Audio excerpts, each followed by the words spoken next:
Jumbo, everyone!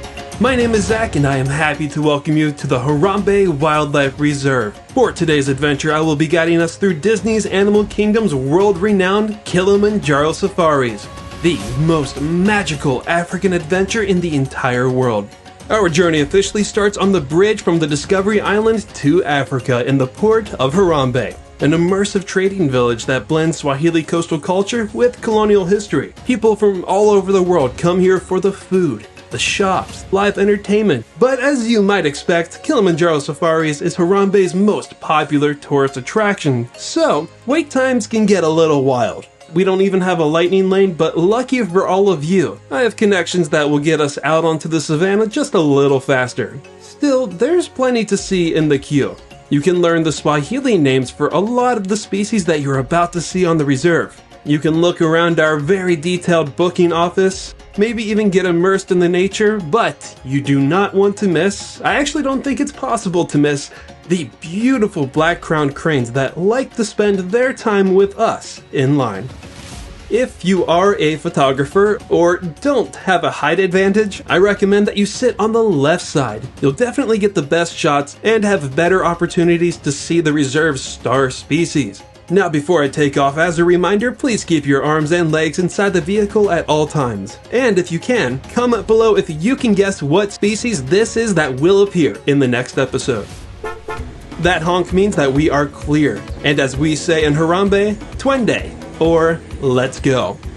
We're going to cover over 100 acres of open savanna, forests, and wetlands, so keep your eyes open and your cameras ready because you never know what might cross your path. We are going to begin in the little Ituri Forest, where animals are really good at camouflaging in those thick trees and bushes. Now on our left, that is a saddle-billed stork. They are generally solitary, but once they find their perfect match, it is believed they will be inseparable for the rest of their lives. Up on our right, you guys are very lucky to see this, because you're about to see one of the rarest sights in Harambe. Those are okapis. They're so shy and reclusive, the Western world couldn't really confirm that they existed until 1901, the same year that Walt Disney was born. Now over here, once again on your left, it's not every day that you get to see okapis and rhinos living so close to each other. Just across the pond is a black rhinoceros. A full-grown adult can grow over 3,000 pounds, and it has two horns made up of keratin, the same stuff that our fingernails are made out of. They have a prehensile upper lip that helps them pull leaves off of tree branches and bushes. Ooh, over here, and it looks like we have a mix of herds between two antelopes. The lighter brown ones are greater Kudu, who stand around 5 feet tall at the shoulder. The males have horns, but the females do not. Unlike the Bongos, those beautiful red creatures, both the male and female have twisty horns. However, when it comes to the Bongo, you can tell who's who based on the color of their coat, as bulls or males get darker as they age. They are known as the ghost of the forest because they are rarely seen. Their stripes reflect off the sun, which helps them blend in a little better. It's slightly ironic that they are so reclusive because they are considered the largest of the forest antelope species.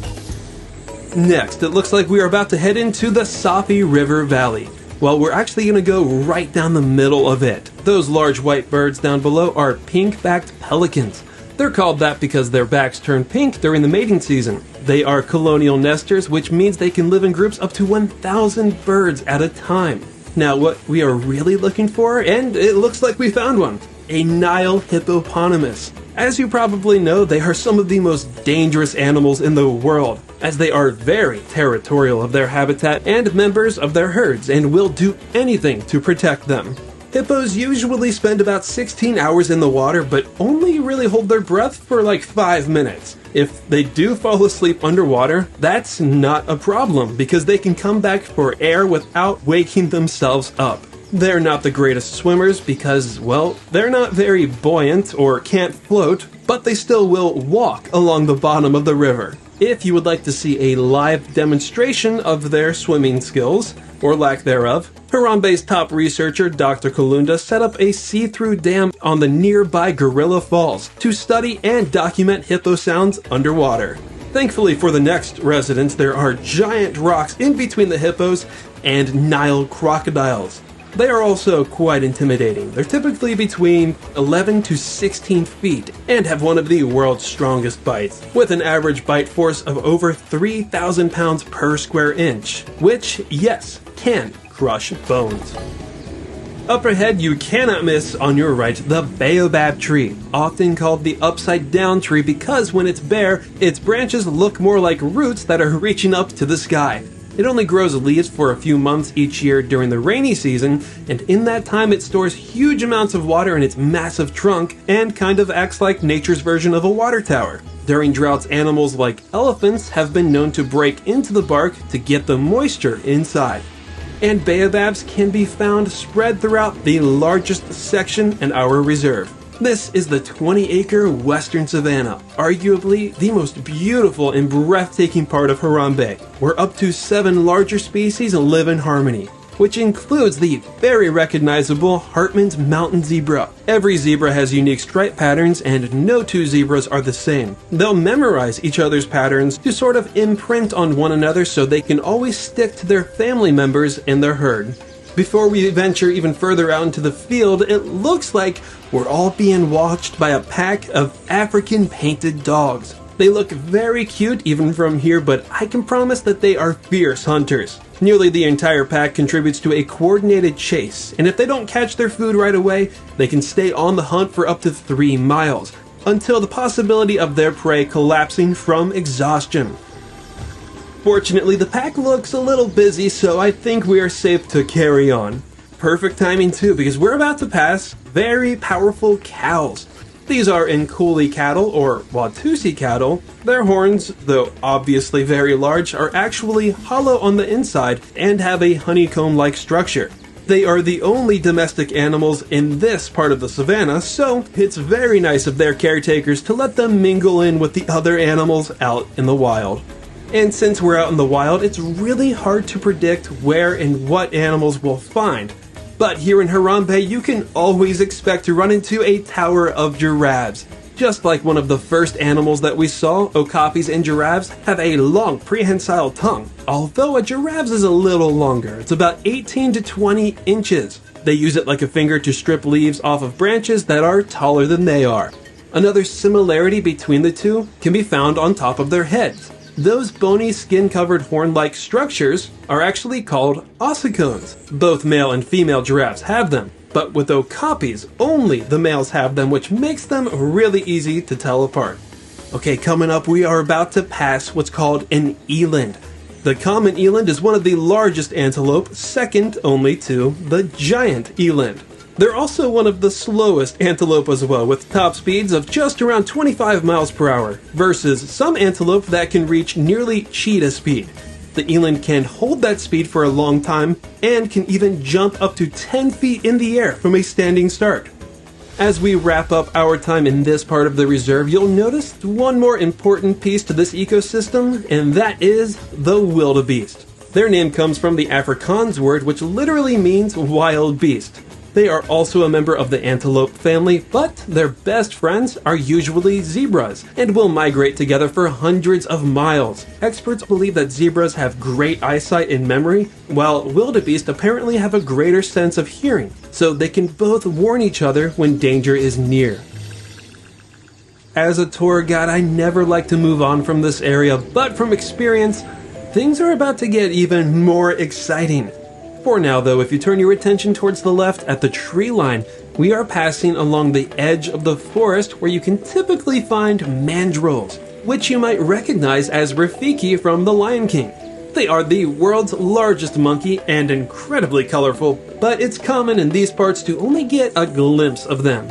But hang on, our luck has just changed. That, my friends, up ahead is a bull African bush elephant. Bull or male African elephants are sometimes found alone, or they roam in small bachelor groups. As you can see, they are massive and can get up to 14,000 pounds, so they're easily identified by their larger size and thicker tusks. Bulls will spend their younger years in family groups before going out on their own.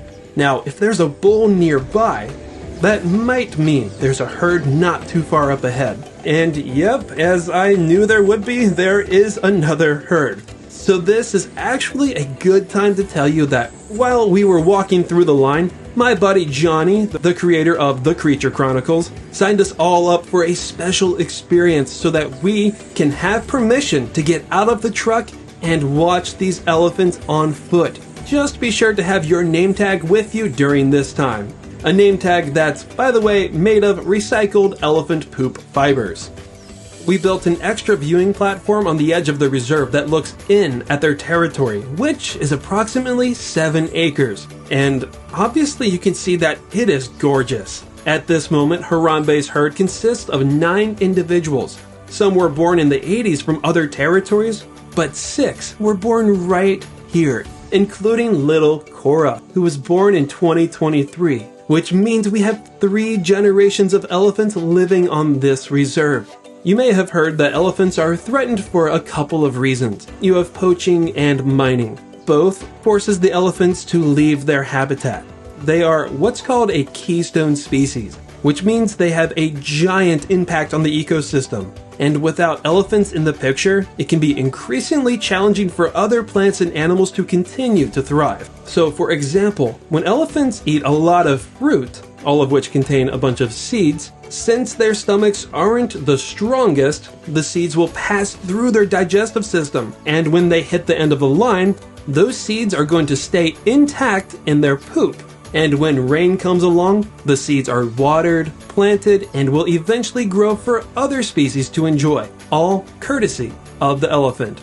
I know it was short, but I hope that you all thought that was a really cool experience. Now, the best part is, there's still more to see on this reserve, so let's get back in the truck, wave goodbye to our gentle giant friends, and say hello to the greater flamingo, the largest of the 6 flamingo species, who can have a maximum height of just under 5 feet. What's really cool about their home can only be really noticed from far above. Their personal habitat is actually shaped like a very large hidden Mickey. It's really funny how nature works that way.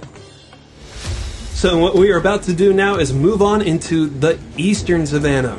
The space is a lot more forested compared to the west side, and it's also a little smaller, so it isn't home to as many species, but it still is the preferred hangout spot for the second largest creature on the reserve, and that is the white rhinoceros.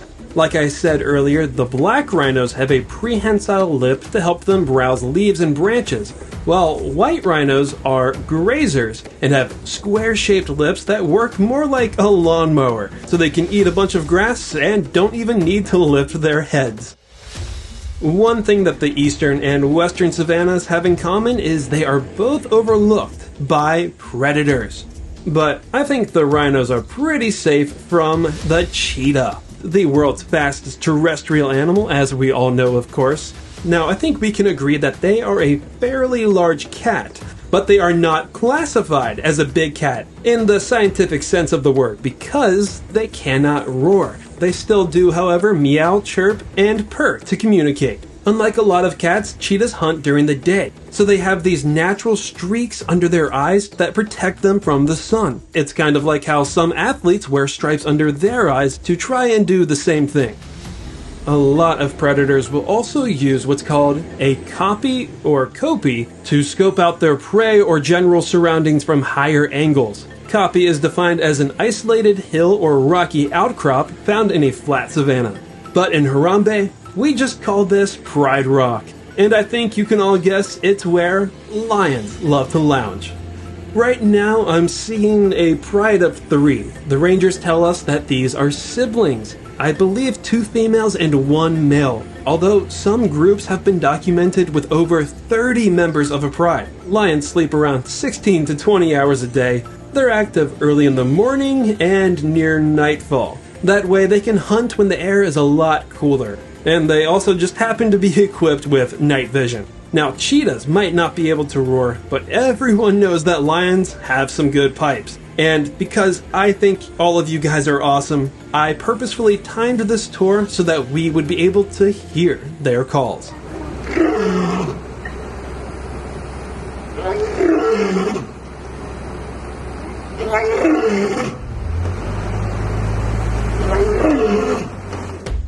There's only a little bit more of what we call the eastern savanna, but I do see some water buck back there. Some hoofed animals can go months without freestanding water, but water buck, as their name suggests, need to drink water on a regular basis. I don't see any, but on our left there's usually warthogs. They are very closely related to domestic pigs, they are very smart, and like to reuse dens and burrows that other animals dig, so they don't have to do much work on their own. Oh, and it appears that we also have an ostrich. You can tell this is a female because the color of her feathers are grayish brown, while males have black feathers. Although, I do know of one female ostrich at my hometown zoo that does have black feathers, and apparently exceptions to the rule do exist. If I remember correctly, we should be nearing the final twists and turns of our safari. So that means we are being led to the warden's outpost. I don't see the warden, but I do see a lot of Nigerian dwarf goats. Because of their small size, they are farm favorites. And you can still get byproducts like milk and cheese from these goats, which makes them a great secondary source of income. But I'm told by villagers that the main purpose of this outpost is to promote conservation and the coexistence of humans and animals. Passing the outpost means that we are heading back towards the village of Harambe. I hope your safari gave you new appreciation and respect for Africa's magnificent living creatures. So as we say after every adventure, go wild, go have an amazing rest of your day, and go make a difference out there. And hold on, if you would like to see even more African creatures on foot, if you go around the corner you can do so on the aforementioned Gorilla Falls Exploration Trail. Next on Zoo Tours, we are going to go from one best-of-its-kind exhibit to the next and study every major detail of what just about everybody calls the greatest reptile house in America, and get uncomfortably but positively close to some of the coolest critters you will ever see. So please, as always, stay tuned for our next adventure, stay wild, and thank you all for watching Zoo Tours.